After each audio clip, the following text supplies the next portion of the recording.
नमस्कार दोस्तों, स्वागत है आपका ओनली पीसीएस पर। आज देखिए हम लोग पेपर वन जो शुरू हो रहा है हमारा, पेपर वन की जो आंसर राइटिंग आज से शुरू हुई है और उसमें किस तरीके से प्रश्न दिए जाएंगे और मॉडल आंसर दिए जाएंगे वो हम देखते हैं इसमें। ठीक है, तो इसमें 3 प्रश्न रहते हैं डेली।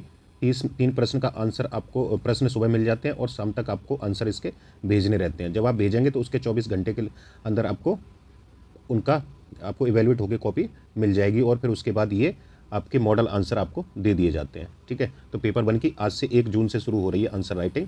तो उसमें 3 प्रश्न है। प्रश्न देख लीजिए कौन कौन से हैं। पहला है, गुप्त काल की कला की विशेषताओं और उसके सांस्कृतिक महत्व का वर्णन कीजिए। और अगला प्रश्न है इसमें, प्रश्न नंबर 2 आपका है, ये इंग्लिश हिंदी दोनों में देखिए आपके लिए ये रहेगा अवेलेबल मॉडल आंसर। दूसरा है, बौद्ध साहित्य का वर्णन करें और भारतीय संस्कृति में इसके महत्व को समझाएं। तो दूसरा प्रश्न ये है। तीसरा देखिए ये है प्रश्न, तीसरा प्रश्न आपको, तो ये डिटेल में देखेंगे हम लोग अभी, इनको डेली लाया भी करेंगे आपके लिए। अगर आपको अच्छा लगे तो ये कमेंट में आप बता सकते हैं। उत्तर भारतीय नागर मंदिरों की विशेषताओं का वर्णन करें जिसमें उनके मुख्य लक्षण और प्रमुख उदाहरण शामिल हों। आपके उदाहरण भी बताने हैं, मुख्य लक्षण भी बताने और विशेषताएं भी बतानी नागर मंदिरों की। तो ये 3 प्रश्न हैं आज के, तो इनका डिटेलिंग देख लेते हैं। बाकी जिसको ज्वाइन करना है वो ज्वाइन कर सकते हैं। आज ही से आंसर राइटिंग शुरू हुई है पेपर वन की, तो आप इस नंबर पर कॉन्टैक्ट कर सकते हैं 8527434727 पे। ठीक है, आप कॉल करिए या व्हाट्सअप करिए तो आपको पूरी डिटेल मिल जाएगी। ये मंथली है, 599 रुपीज़ पर मंथ के हिसाब से आंसर राइटिंग होती है आपकी। और बेस्ट कॉपियों को भी इसमें टैग किया जाता है और साथ ही साथ आपको गाइडेंस और नोट्स इसमें दिए जाते हैं। पेपर वन के नोट्स आपको इसमें मिल जाएंगे कंप्लीट, जो सिनॉप्सिस टाइप में बहुत शानदार नोट्स, उसके बाहर आपको कुछ नहीं देखने को मिलेगा। ठीक है, तो देखते हैं, जिनको ज्वाइन करना है वो कर सकते हैं इस पर। और क्रैश कोर्स भी शुरू हो रहा है। क्रैश कोर्स में क्या रहेगा आपका फ़ायदा देख लीजिए क्रैश कोर्स का, कि आपको जितने भी हमारे इनिशिएटिव चलेंगे उसमें आंसर राइटिंग आप क्रैश कोर्स के माध्यम से, ये सारे हमारे इनिशिएटिव में जुड़ जाएंगे आप, प्लस नोट्स, वीडियोज़ और आदि के माध्यम से आप पूरा कर सकेंगे। इसकी 1 साल की फ़ीस है ये 4500 रुपये। इसमें सारे पेपर कंप्लीट कराए जाएंगे। 1 साल की आपकी 1 ईयर की आंसर राइटिंग फ्री रहेगी इसमें। यानी सभी जितने भी इनिशिएटिव पेपर 5 और 6 के जल्दी शुरू होने वाला है, तो वो आपका 999 रुपये में आपकी दोनों ही ये पेपर 5 और 6 जब तक कराए जाएंगे, ये कंप्लीट फीस है 999। ये जब तक आपका मेंस नहीं होगा तब तक आपकी ये रेगुलर चलती रहेगी। तो इतना मजबूत हो जाएगा पेपर 5 और 6। तो जो लोग चाहते हैं करना, इसको संपर्क कर सकते हैं इसी नंबर पे। तो चलिए शुरू करते हैं।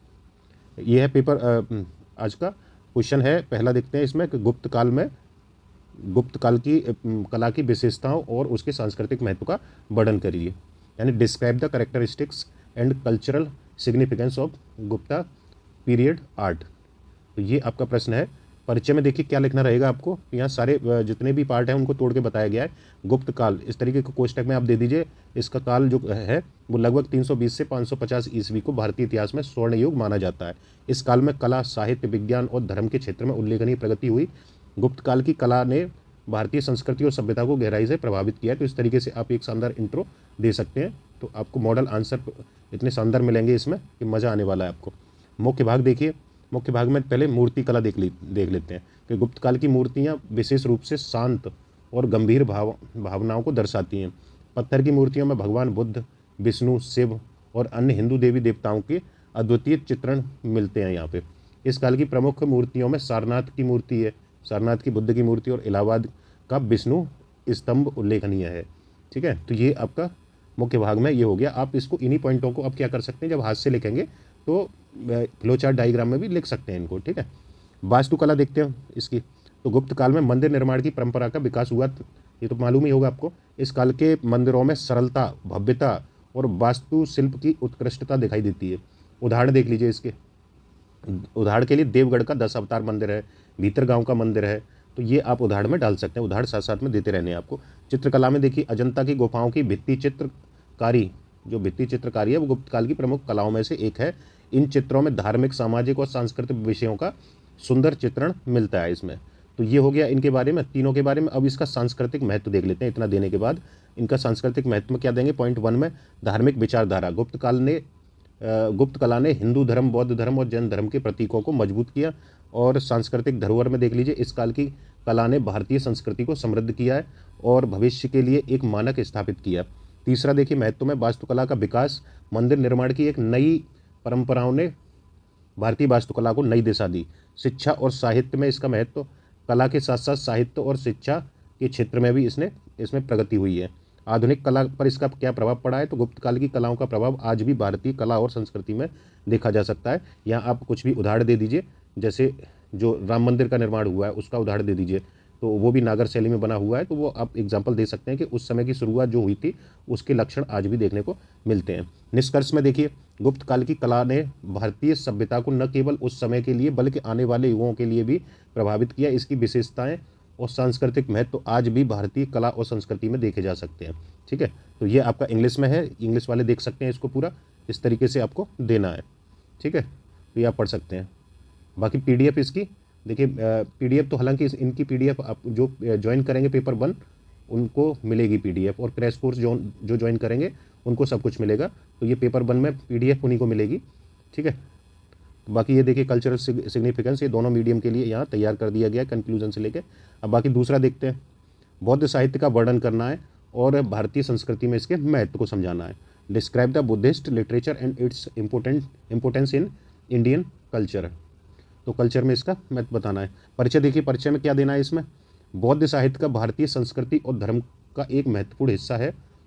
यह साहित्य बुद्ध के उपदेशों शिक्षाओं पर आधारित और बौद्ध धर्म के अनुयायियों के लिए यह मार्गदर्शक का काम करता है। मुख्य भाग में देखिए क्या देना है, तो जो साहित्य त्रिपिटक दे दीजिए। जैसे बौद्ध साहित्य का सबसे महत्वपूर्ण संग्रह जो है वो त्रिपिटक है, जो विनय पिटक, सुत्त पिटक और अभिधम्म पिटक में विभाजित है। अब थोड़ा थोड़ा इनके बारे में भी लिख सकते हैं। विनय पिटक क्या है, तो यह भिक्षुओं और भिक्षुणियों के लिए नियमों और अनुशासन का संग्रह है ये। अब बाकी सुत्त पिटक में क्या है, तो सुत्त पिटक में इसमें बुद्ध के उपदेशों और संवाद शामिल किए गए हैं। अभिधम्म पिटक ये दार्शनिक और मनोवैज्ञानिक विश्लेषण प्रस्तुत करता है, अभिधम्म पिटक। अन्य ग्रंथ में देख लीजिए, जैसे जातक कथाएं हैं, बुद्ध चरित है, मिलिंदपन है, भी ये भी बौद्ध साहित्य का महत्वपूर्ण भाग है। जातक कथाएं बुद्ध के पूर्व जन्मों की कहानियां हैं जो नैतिक शिक्षा प्रदान करती हैं। अब भारतीय संस्कृति में इसका महत्व देख लीजिए, तो महत्व क्या है, शांति और करुणा में बौद्ध साहित्य ने शांति, करुणा और अहिंसा के सिद्धांतों को प्रसारित किया। धार्मिक प्रचार किया, इसमें क्या है कि यह साहित्य बौद्ध धर्म के प्रचार प्रसार का मुख्य साधन रहा, धार्मिक प्रचार। दार्शनिक समृद्धि में जैसे बौद्ध साहित्य ने भारतीय दार्शनिक विचारधारा को समृद्ध किया है। नैतिक शिक्षा में जैसे जातक कथाएं, अन्य ग्रंथ नैतिक शिक्षा प्रदान करते हैं ये। सांस्कृतिक धरोहर में देख लीजिए, यह साहित्य भारतीय संस्कृति का एक महत्वपूर्ण हिस्सा बन गया है। निष्कर्ष में देखिए, और भी कुछ डाल सकते हैं, जैसे वैश्विक शांति के लिए, और हालांकि भारत में पूछा है इसका, है ना, तो मार्गदर्शन भी करता है। बौद्ध साहित्य भारतीय संस्कृति का एक अनमोल हिस्सा है। इसकी शिक्षाएं और सिद्धांत आज भी मानवता को नैतिक और आध्यात्मिक मार्गदर्शन प्रदान करते हैं। यह साहित्य भारतीय धर्म, दर्शन और संस्कृति को समृद्ध करने में महत्वपूर्ण भूमिका निभाता है ये। तो ये आपका कंक्लूजन हो गया। इंग्लिश वाले देख सकते हैं, इंट्रो आपका ये है। मेन बॉडी में आपके लिए वही त्रिपिटक और ये विनय पिटक, सुत्त पिटक, यही सेम आपको इंग्लिश में दे दिया गया है। अदर इम्पोर्टेंट टेक्स्ट भी दे दिए गए ये सब, और इम्पोर्टेंस इन इंडियन कल्चर में क्या क्या है जो हमने बताया ऊपर, पीस, कंपैशन, रिलीजियस प्रोपगेशन, तो ये सब आप इसमें दे सकते हैं इंग्लिश में। ठीक है, तो ये बाइलिंगुअल है, आंसर राइटिंग आपकी जो है बाइलिंगुअल होगी, तो आप ज्वाइन कर सकते हैं इसको। ठीक है, अब तीसरा है इसमें प्रश्न, उत्तर भारतीय नागरिक मंदिरों की विशेषताओं का वर्णन करना है, उसके मुख्य लक्षण बताने हैं और प्रमुख उदाहरण देने हैं। तो देख लेते हैं इसमें परिचय में क्या देंगे। उत्तर भारतीय नागर शैली के मंदिर भारतीय वास्तुकला का एक प्रमुख रूप हैं। ये मंदिर अपनी विशिष्ट संरचना और स्थापत्य कला के लिए प्रसिद्ध हैं, जो उत्तर भारत के विभिन्न हिस्सों में पाए जाते हैं। तो इसमें सब कुछ देखिए, एक इंट्रोडक्शन में क्या होना चाहिए कि जिसमें प्रश्न का इंट्रो देखना चाहिए कि यानी जितने आयाम पूछे गए हैं उन सबको लगभग आप इंट्रो में दिखा दें। जैसे विशिष्ट संरचना है, स्थापत्य कला है, और उत्तर भारत के विभिन्न हिस्सों में पाया जाता है। तो जो यहाँ पे उदाहरण पूछे हैं वो विभिन्न हिस्सों में आपको शामिल कर लिया आपने। तो इस तरीके से एक कुछ ही लाइनों में, कुछ ही पैराग्राफ में आपने समग्र रूप से ये दर्शा देना है। मुख्य भाग में क्या देंगे, तो ये देखिए मंदिर का इस तरीके से आपको फिगर बना देना है। ये आमलक है, ये आपका, ये देखिए आमलक हो गया, और ये है एक्सिस है मंदिर का, और ये शिखर है, और ये गर्भगृह है, और गर्भगृह के अंदर ये मुख्य देवता होते हैं वो हैं, और ये बाकी ये मंडप जो अर्धमंडप होते हैं वो हैं, मंडप हैं ये। ठीक है, मंडपास, और आके ये इस तरीके से आप एक फिगर बनाना, जैसे बनाएंगे तो कम से कम एक नंबर यहाँ मिलने का चांस आपका बढ़ जाता है एक्स्ट्रा। तो इसमें देखिए शिखर में क्या क्या डालेंगे, तो शिखर में नागर मंदिरों की सबसे प्रमुख पहचान उनका ऊंचा शिखर और सीधा शिखर है, जिसे रेखाग्र बोला जाता है, यानी रेखाग्र कहा कहते हैं। यह शिखर आमतौर पर मंदिर के गर्भगृह के ऊपर स्थित होता है। तो इसमें मुख्य भाग में पहला हो गया शिखर। दूसरा देखिए अर्धमंडप है। क्या है? अर्धमंडप है। तो गर्भगृह के सामने एक मंडप होता है जिसे अर्धमंडप कहते हैं। यह मंडप पूजा और अन्य धार्मिक गतिविधियों के लिए उपयोग किया जाता है। जैसे ये देखा था हमने, ये जो मंडप हैं यही अर्धमंडप बोले जाते हैं। ठीक है। गर्भगृह देख लीजिए। गर्भगृह मंदिर का सबसे पवित्र भाग गर्भगृह होता है, जहाँ मुख्य देवता की मूर्ति स्थापित होती है। जैसे ये देखा हमने मंदिर है ये, तो ये है आपका गर्भगृह। इसी के अंदर ये ब्लैक पॉइंट जो दिख रहा है आपको, ये गर्भगृह है। जैसे इसको इस पेन से दिखा देते हैं, तो ये मूर्ति है यहाँ पे। ठीक है। और बाकी देखिए प्रमुख उदाहरण में क्या क्या देने हैं। जैसे खजुराहो के कनरिया महादेव का मंदिर है, उड़ीसा के लिंगराज का मंदिर है, मध्य प्रदेश के लक्ष्मण मंदिर नागर शैली के प्रमुख उदाहरण हैं। ये मंदिर अपनी उत्कृष्ट वास्तुकला और मूर्तिकला के लिए प्रसिद्ध हैं। निष्कर्ष में क्या देना है यहाँ पे? निष्कर्ष में उत्तर भारतीय नागर मंदिरों की वास्तुकला भारतीय धार्मिक और सांस्कृतिक धरोहर का एक महत्वपूर्ण हिस्सा है। इन मंदिरों की विशिष्ट विशेषताएं और उनके निर्माण की उत्कृष्टता भारतीय स्थापत्य कला की महान परंपरा को दर्शाती है। तो इस तरीके से आपका इंट्रो हो गया। तो ये आप उपयोग कर सकते हैं आंसर राइटिंग में। ठीक है। इंग्लिश वाले ये देख सकते हैं, आपका इंट्रो ये है, मेन बॉडी आपकी ये हो गई, आपका फिगर जो आप ऊपर बताई दिया गया है, तो ये मंडपास वगैरह, तो ये सब आपको यहाँ दे दिए गए हैं। तो इंग्लिश वाले भी ये देख सकते हैं इनको। ठीक है। तो ये वीडियो आपके लिए डेली हम लोग लेके आए, या जो बेस्ट कॉपियाँ रहेंगी उनको तो हम लोग लेके आएंगे। मॉडल आंसर हालांकि आपको ये सब उसी में मिलेंगे, जो ज्वाइन करेंगे उनको जैसे आप लिख के भेज देंगे, उसके बाद कॉपी जब चेक हो जाएंगे उसके बाद आपको मॉडल आंसर भी दे दिए जाएंगे। ठीक है। क्योंकि पहले देने से तो अब आप अपना ब्रेन यूज़ नहीं करेंगे, इनको कॉपी करेंगे, इसलिए पहले नहीं दिया जाएगा आपको। ये उत्तर आप जब भेज देंगे उसके बाद आपको मॉडल आंसर मिल जाएगा। ठीक है। तो वीडियो कैसा लगा इसको बताइए कमेंट में।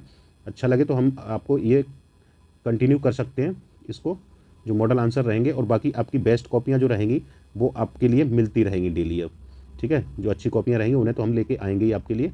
ठीक है। तो जिन्हें ज्वाइन करना है वो कर सकते हैं 8527434727 पे। और भी कोई इंक्वायरी करनी है नोट्स रिलेटेड, नोट्स ले सकते हैं आप। 2nd 4th 5th 6th के आपके लिए एकदम तैयार है, ये ले सकते हैं। पेपर फर्स्ट अभी आपको नहीं मिलेगा, थोड़ा सा बाकी है इसमें। बाकी जो पेपर 1 ज्वाइन कर रहे हैं उनको ये आज मिल जाएगा, दे दिया जाएगा। ठीक है। तो आप ये बता सकते हैं कैसा वीडियो लगा। इसमें इतना ही है। Thank you.